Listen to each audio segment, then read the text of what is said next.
Hello, welcome back to the second paradigm. My name is B, the being that David has been channeling for quite some time now. But today we want to get into a rather interesting question, one that David has been rather uncomfortable with for a very, very, very long time. And it is a continual grappling that ultimately is a great metaphor for the larger spiritual experience as a whole. And that question, as you may have already seen, is channeling real?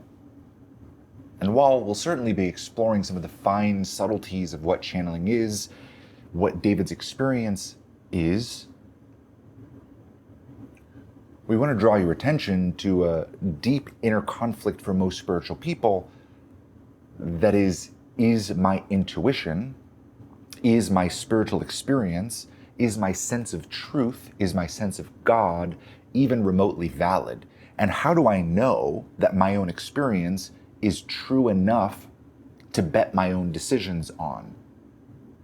How do I know that God, as I perceive it to be, isn't dark or completely fake? Right? Dark is bad enough. But completely fake is a whole other realm of insecurity, doubt, fear that can be absolutely debilitating as a spiritual person. So although we are talking about sort of this small, tiny aspect of it, is channeling real, there are a lot of connections here with hopefully your own experience, and hopefully you can feel some of those threads, and we may help to extrapolate some of that out to the larger spiritual experience as we unpack this more. But for now, we want to speak with David and sort of go back and forth in a conversation style here, something that shouldn't certainly be possible if channeling wasn't real at all. And we want to ask David, when you first started channeling, what were the doubts that you had and why?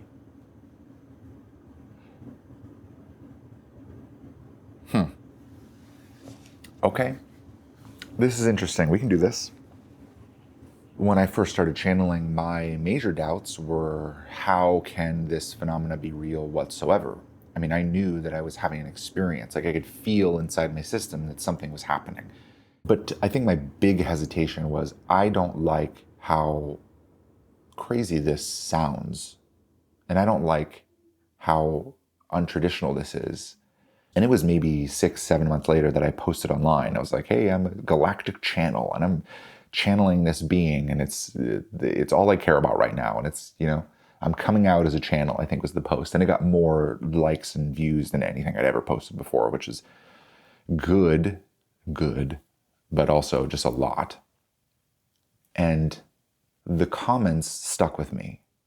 Like, delusions of grandeur, you're the Antichrist. That one didn't really stick with me emotionally, more just it's funny. But delusions of grandeur stuck with me. This is great that you're exploring what you sound like. It was like some weird conscious feedback kind of way of like, I'm being nice, but I don't believe that this is real. This is you. So you should just open your eyes and say what you really think. Was sort of that sentiment sort of stuck with me. There's just the sense of, is channeling real in the first place? Okay, good. There's an element in there, right, of other people's perspectives being one of the main catalysts for that insecurity or for that internal check. And there's always sort of an element of that what you were feeling when you were checking your own spirituality, when you're checking your own perspectives, as a channel going, is channeling real? While you were doing the thing going, is the thing that I'm doing real? Right? There's always an element of, is my own experience valid compared to consensus perspective? Is how the collective around me sees things a better way of making sense of reality than the way that I'm making sense of reality? Are these people that might criticize me and the way that they are perceiving me, Is their perception better than my perception of myself? This is true not just in spirituality, but in anything. Anytime you go to talk about anything and you feel pushback, there's some degree of inner solidity that's required to maintain your perspective and not allow consensus to override it. And what you end up seeing with many people that are trying to be open-minded, let's say, is that their perspective ends up being the consensus perspective in every single aspect of their life and ideology. Now, that's somewhat more difficult in this age where there are conflicting perspectives everywhere, so you sort of have to choose who your enemies are and who your allies are to then continue to maintain that way of being, of what do other people believe and how do I know that what I'm believing is good by collective standards. But regardless of how functional it may be today or the challenges of maintaining that today, that's sort of the I'm going to go with the flow and have an open mind way of making sense of reality. And again, it's not internally generated, it's externally generated. Because anytime anything is internally generated and you go out into the consensus and you recognize that what you believe is different than what other people believe, if you quote unquote have an open mind, or if you quote unquote are trying to be caring and considerate, conscientious, then you might be tempted to take on that collective ideology to replace your own thought. This is where you no longer are a person and you begin to lose yourself, and it becomes more and more difficult to even understand what it is that you feel and believe. You have to reference other people to know what it is that you believe about any given topic. When something new happens, you can't just formulate an opinion internally. You have to go to the news. You have to go to other people's opinions inside of the comment section, see which ones seem to be popular and make sense to you, then adopt that ideology or adopt that perspective and continue. Now, what we're doing here, and what you are doing here very specifically, David, is building your own internal framework for what your experience is. Now, there's channeling, and channeling is a fairly commonly understood phenomena. But the way that you relate to channeling is different than the way that other people relate to channeling. You've built your own understanding of what you are doing and of what this phenomena is, how it works, how it functions, through channeling, but internally. There's no going out to poll other people of what they think you're doing. There can't be. Because the poll of what other people think you're doing varies very widely, and there's a lot of criticism and pushback inside of that consensus. When you're doing something that is different than what the majority of people are doing or what the majority of people would agree with, inherently it is difficult. Now again, the reason why we're talking about this isn't to work through this with you, David, because you're fine. You've been doing this for 9+ years now. The reason we're talking about this is because as it pertains to spiritual people everywhere, there's a metaphor in here. This experience is the same as every spiritual person that's trying to have their own intuitive experience. How do I know that the experience that I'm having is okay? Right? And there are the very basic questions that everyone's going to go through when they're having a spiritual experience. It's, is this bad? Is this dark? Right? That's a whole category of deeply confronting questions to ask yourself. And anyone who's deeply serious about spirituality and takes themselves seriously has asked themselves these questions and has had to find some resolution within themselves to justify continuing to be who they are.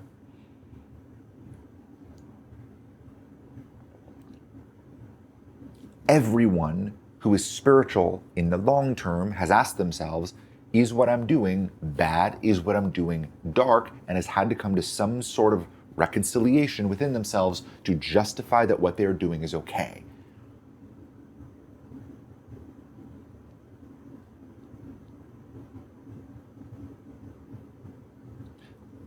But this is a whole other category, right? What we're speaking about here is it real? And this is far less ideological. This isn't, what does the Bible say about me? What do other people think about what I'm doing? Is this good? How do I know that it's good? Right? These aren't those questions. This is right at the core of what makes spiritual experience difficult. This is, how do I know that my experience is real? How do I know that my experience is valid? And that's a rather odd question, because you're the one having the experience. It should be very abundantly clear to you that your experience is valid.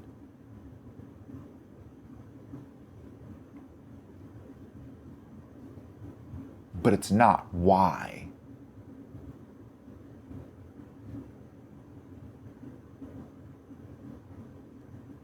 Now, there's this idea floating out around there inside of your collective psychology that says, regardless of what my experience is, I could be the crazy one. I could be perceiving everything incorrectly. There could be something dysfunctional about me. And my goal should be to come to some consensus truth that works for everybody, or everybody like me. And if I can't come to some consensus with everybody, I must be wrong.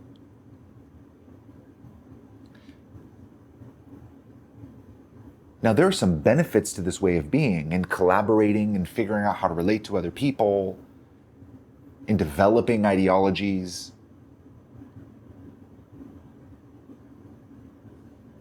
into canonized truth that works for a wider variety of people, right? There's some benefits to doing this, but there's some downsides. And what you see is a lot of people ignoring their own experience in favor of the consensus. They may feel energy. They may feel that there's something here beyond the physical. They may feel that there's more to life than what meets the eye. They may feel that there's more to life than what science has very clearly defined, but why should they trust that experience? There's so much bias. The brain is so weird, and nobody really knows how it works. There's so many things that science doesn't understand yet. So there's plenty of unknowns out there.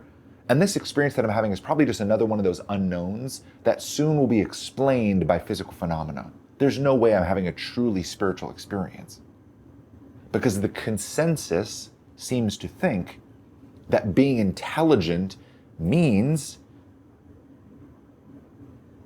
putting your own experience aside in favor of the collective ideology. Is that correct? That's besides the point. That's what's happening here. It is a marker of intelligence to put aside your own experience in favor of the collective ideology. Now again, there are some benefits to this, but there are some downsides. Namely, there are things inside of your experience that are not consensus. Is it really wise to ignore every element of your experience? What if other people are having the same experience?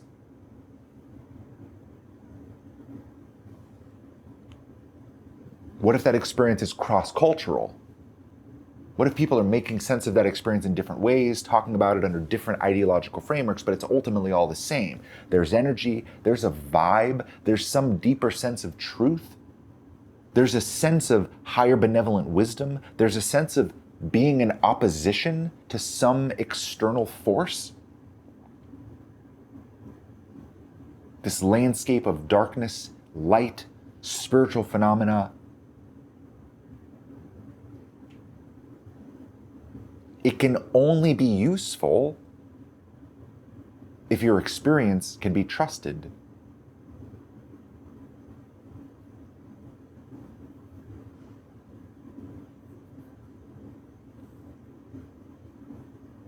So we want to make this connection Because when people are grappling with their own spiritual experience, they tend to be asking the question, is this real? Just like David asked the question, is channeling real? Those many years ago, he spent the first 6 months or so chatting back and forth with me, asking, how do I know that it's real? How do I know that you aren't evil? How do I know that you aren't a fragmented piece of my own psychology? How do I know that I can't just do this, that this is a different state? It's some flow state. Yeah, it doesn't feel like I'm formulating the thoughts, but maybe there's something else going on. Maybe my brain is broken. Maybe there's some chemical imbalance. Maybe my psychology is fragmented. Maybe this is schizophrenia. Maybe this is some other thing that's going to be detrimental to my life. Can I even function anymore? Is this going to work out in the long term? How do I know that the things that you're saying are actually going to benefit me in my experience? How do I know that this isn't some demonic evil thing, just like the Bible seems to say? How do I know that the Christians aren't right about what this is? How do I know that I can trust my own experience?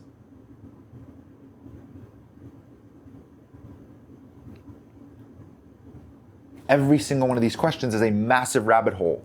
And for us, with David, it was an hour-long conversation for every single one. This isn't 6 months of casually dipping in every so often. This was most days sitting down and having conversations like this.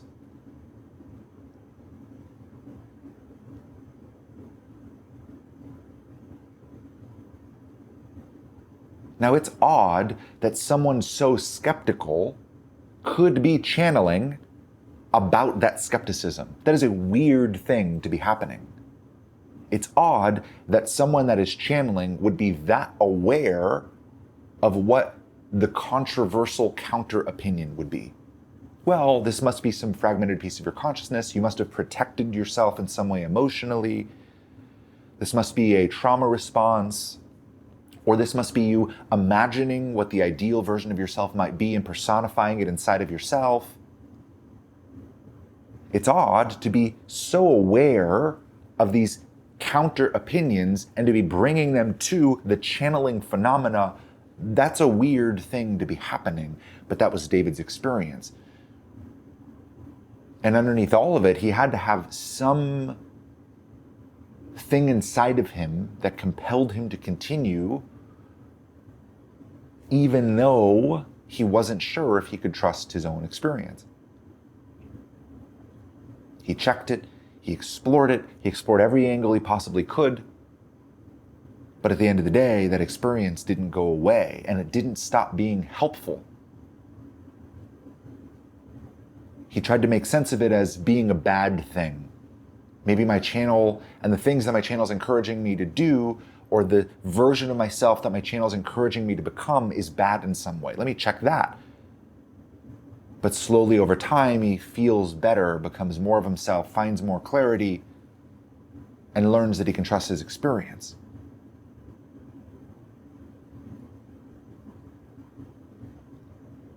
Now again, we want to link this back to you watching this and times where you may be doubting your own spiritual experience. Not channeling per se, but your own sense of truth. Your own sense of what reality is. Your own sense of what's happening right now in the world.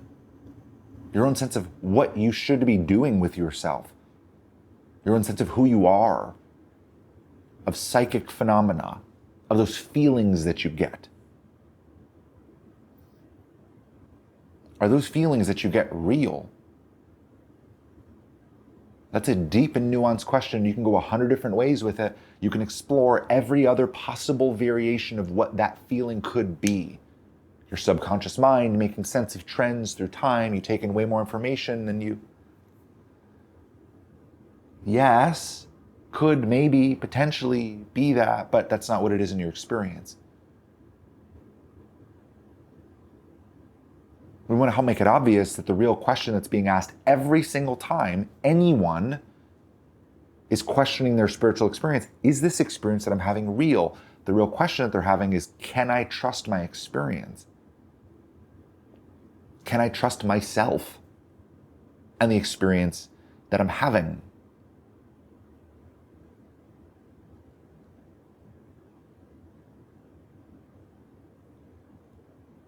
oddly, as confronting of a question as this is, that's a question that can be dealt with. And it can be dealt with in a much shorter period of time than the massive, long exploration of exploring every counter opinion. Let me look at what every single person that would deny my existence and my experience might have to say about me. And let me try that on. Let me try on every possible hateful comment that I could receive about who I am and the experience that I'm having. One that's incredibly painful and challenging to exist inside of, to try to invalidate yourself by the standards of the world. But two, it's essentially endless. Because what you find is that those counter opinions have legs. You can perceive yourself in that way. There's an intelligent way to perceive yourself while denying your experience. And to some, that may make you intelligent. That may be a marker of your intelligence. But you lose your experience. And if there's something real in there, if there's something good and true in there, then you lose all of that too. You lose spirituality. And if there's God in there, if there's intuition, if there's higher benevolent wisdom, then you lose God too. And if there's purpose and meaning in there, then you lose purpose and meaning. Now that might be what most people are doing, but that doesn't make it a good idea. And that might have something to do with why most people seem to have some pockets of deep existential dread. A lack of meaning and purpose, a lack of wisdom, a lack of those feelings of deep rightness and connectedness. So it might be worth asking, is my experience trustworthy? And how would I know? How do I validate to myself that I'm sane? How do I validate to myself that I'm safe? How do I validate to myself that what I'm doing is okay? Because even if I don't know that I'm correct, I don't know that I'm right, that I can prove to everyone else that my experience is the correct way to perceive what's happening. And I can't prove that my experience can be replicated in other people or even should be.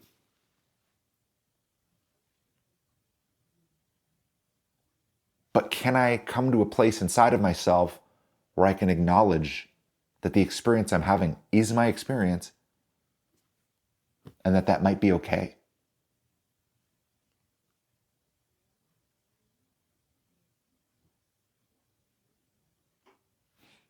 There's a thread in there. There's a timeline in there, let's say. There's a way of being in there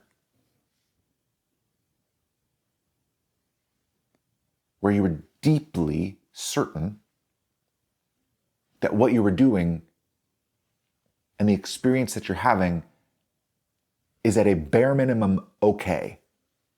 Meaning you don't need to deny your own experience to be safe. You don't need to deny your own experience to fit in. You don't need to deny your own experience so as to not offend other people. This is just the experience that I'm having, and that is okay. Do I need to tell everyone about it? Do I need to convince everyone that my experience is valid and true? No, but can I acknowledge that the experience that I'm having is okay?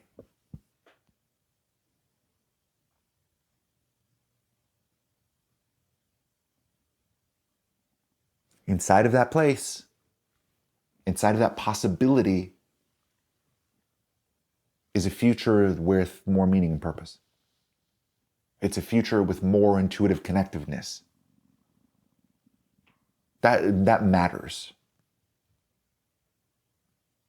And this is one of the major challenges that spiritual people face today, is they have an experience and they go out looking for what that experience is and whether or not it is intellectually okay. Whether or not it is sane, whether or not it is light, whether or not it is good, whether or not it is acceptable to other people, whether it'll fit in with the church, whether it'll fit in with this religion or that religion or this spiritual movement or this chakra model. But where your experience ideologically fits into the collective consensus is completely irrelevant to the fact that your experience exists and is what it is. And to the degree that people lose access to their experience, they lose access to very core fundamental pieces of what it means to be human, very core fundamental pieces of what it means to have a sense of meaning and purpose in life. There are some benefits to overriding your experience with consensus truth, in quotes. But that doesn't make it helpful. That doesn't make it true. And just because there are other people that may perceive your experience in a certain way, categorize it intellectually in a certain way, that doesn't change the experience that you're having. That's the most unbelievable piece of all of this, is that your experience is the same no matter how you categorize it. There's something about plugging it into some collective ideological framework that makes it feel safer, but is it? Does it really change anything at all? At the end of the day, it always comes down to, can I trust my own experience? Am I good with my experience? Is this something that feels right to me? Is this something that I wish to continue or not? For David, there was plenty of that deep existential questioning spirituality, questioning channeling, whether or not it's okay to be doing for himself, let alone then to put it out on the internet. But he found enough resolution in himself to continue. That doesn't mean I am 100% absolutely sure that all of this is true and good and that other people should think this way too. It's just not that level of certainty. It may never be for him. But there's enough there to continue. And frankly, that's all that's ever needed. That's all that's needed to discover what's there inside of that experience, to discover who you actually are, to mine out the experience that you're having, to look at it unblemished from collective ideology and to ask yourself, who am I? Not am I okay? Not where do I fit? Not what other things describe me out there, but who am I actually? What experience am I actually having? Even when it doesn't fit.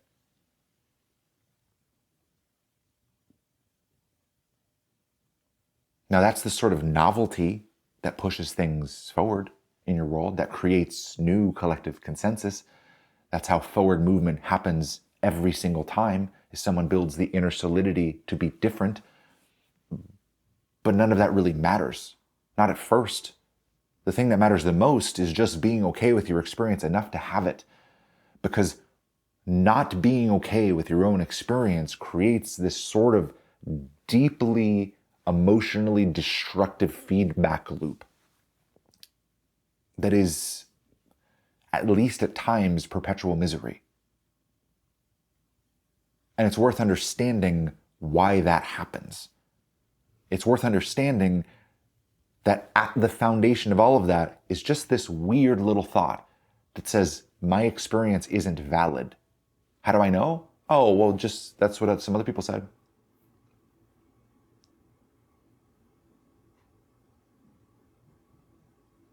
Is that a trade-off that you are consciously making?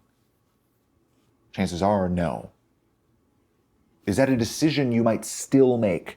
I'm going to deny my own experience for everyone else. After you look at it, sure.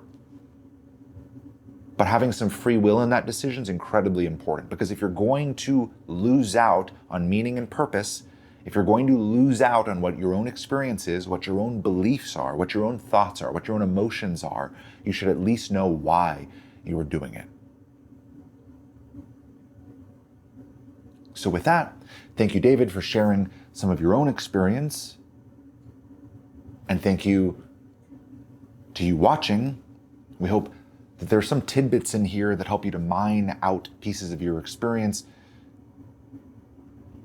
perhaps to build some more inner solidity, perhaps to find a little bit more peace with who you are, and to build a little bit more awareness on how collective perception pushes in on you, on how what we call the collective field impacts the way you make decisions and certainly the way you feel. So with that, so much love to you. Thank you for spending some time with us here at the Second Paradigm, and we'll speak to you at a later time. Bye for now.